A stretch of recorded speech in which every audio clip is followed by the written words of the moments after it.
years old, I became my own boss. And it was the first time in my entire life that I've had a boss who looks like me. As an adopted immigrant from Korea, I've experienced the challenges of a system that doesn't work for people who look like me. I can still remember my cheeks flushed with shame. As kids would say, "You must like rice." And how can you even see like that? As they pulled their eyes back into slits. Walking into school at 5 years old, 10 years old, 20 years old, I felt myself internalizing that I was different. I didn't belong. I felt ashamed of who I was, and I lost my confidence.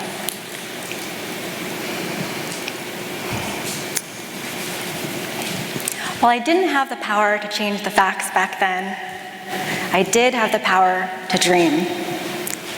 To imagine a world where I did belong. A dream where any other woman of color would never have to feel this way again, and that we could instead be empowered to succeed.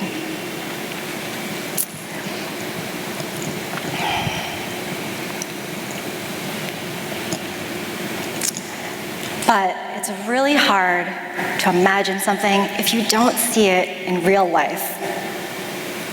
So how do you begin to imagine something that you can't see? As a child, I found escape in dreaming, because dreams are how we build a better world. And as I created my safe space, I would ask myself, and now I'm going to ask all of you, what if you are already the biggest success? And how would you show up if the entire universe was conspiring to help you succeed? Fast forward to March of 2018. I was 32 years old, and I was sitting on a worn-out couch in a small cabin in Zigzag, Oregon, as it poured rain outside one weekend, typical for Oregon. We were on vacation, and I was at the lowest point in my professional career. At my partner's prompting, sitting cross-legged from him on that couch, I had just taken a depression test, and the results were clear. I was close to rock bottom. 2 years earlier, I'd launched my company, Avenue, a digital marketing agency, and I'd become my own boss. I had quick and early success in the first year before things started to unravel.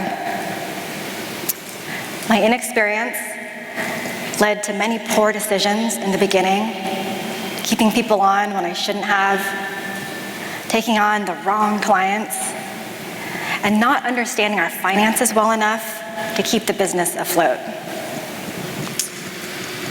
The reality was, 2 years in, I had drained my retirement fund, my personal savings accounts. I'd maxed out all of my credit cards to meet payroll and to pay vendors. I was $100,000 in debt. There was no more cash or credit left to keep things going. No way I could get a loan or line of credit now. What would you do? In fact, I had already started cleaning up my resume in the painful admission that the only path forward was to go back and get a real job. Imagine you are at the end of your resources, your lines of credit, your bank accounts are empty, and you're wondering how you're going to make it into the next year. How will you buy gas? Necessities? For me, there is nothing scarier than that. And that is what happened to me. While all of these challenges swirled around me, lifted me up, and threw me down, I found that I still had the space and capacity to dream, to look into the future. At that moment, though it was hard to imagine, and I couldn't see it yet, I believed that a dream is a reality that is not yet manifested. A dream is a reality that is not yet manifested, and that I held the power to imagine my dream and to accelerate the inevitable progress towards my goal. As a self-proclaimed, very casual marathoner, you won't find me running anything faster than an 11-minute mile on race day. I know that when I'm 20 miles in, while I'm almost 80% of the way there, it's the last 6 miles that require a why to get to the finish line. And the why I dreamt about wasn't just about success and money. The why was about higher purpose and impact. Today, Avenue's impact business model is designed to give. And our DEI, diversity, equity, and inclusion, and digital bias work are creating exponential impact for BIPOC, Black, Indigenous, and people of color entrepreneurs in our community. My professional dream has always been about business with a higher purpose and impact. And doing work that aligns with my big, audacious goal to empower every woman and BIPOC entrepreneur in the state of Oregon. People who look like me or feel like they don't belong, this would be my childhood dream manifested for every BIPOC woman.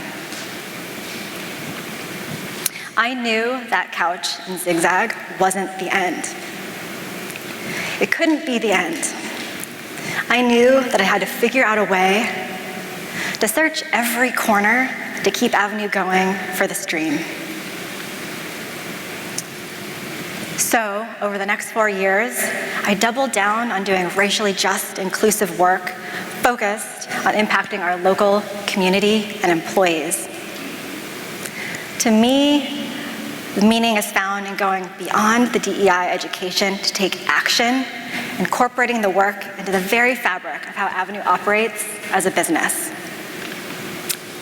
And today, Avenue facilitates a digital marketing grant program that is in the process of dispersing $180,000 in grant funds in $3,000 increments to 60 BIPOC entrepreneurs.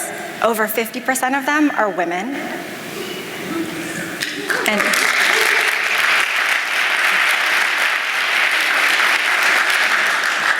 And empowering them with digital marketing and business mentorship. Avenue also launched an anti-racism research project aimed at combating digital bias.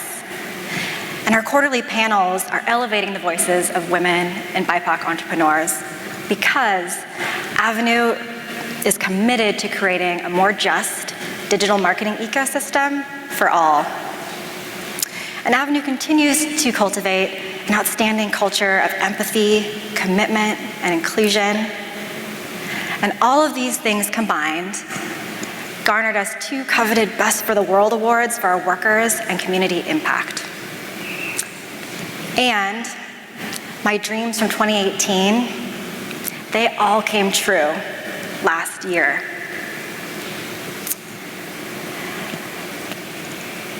Avenue continues to grow and be recognized for our client work, impact, and culture, and the $100,000 in debt is gone, replaced by an abundance of resources to be reinvested back into the business so Avenue can have an outsized impact in the world.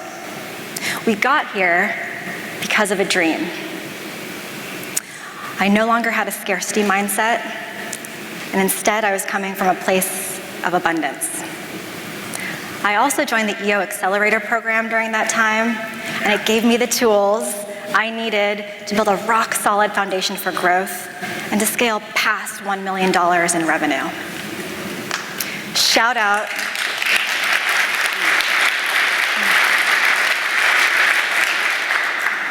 to EO Portland for committing to supporting diverse entrepreneurs. And a shout out to my team at Avenue. You continue to make this dream possible. My biggest failure showed me the value of being skilled at dreaming. And my imagination ignited a fire to continue to build a business with higher purpose and impact, and to empower every woman and BIPOC entrepreneur in the state of Oregon.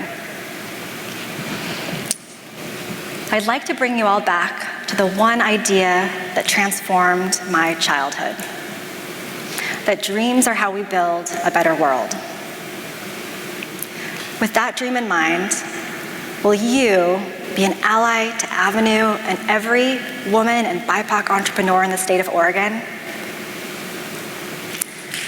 If so, I invite you to do what is in your power to make that possible.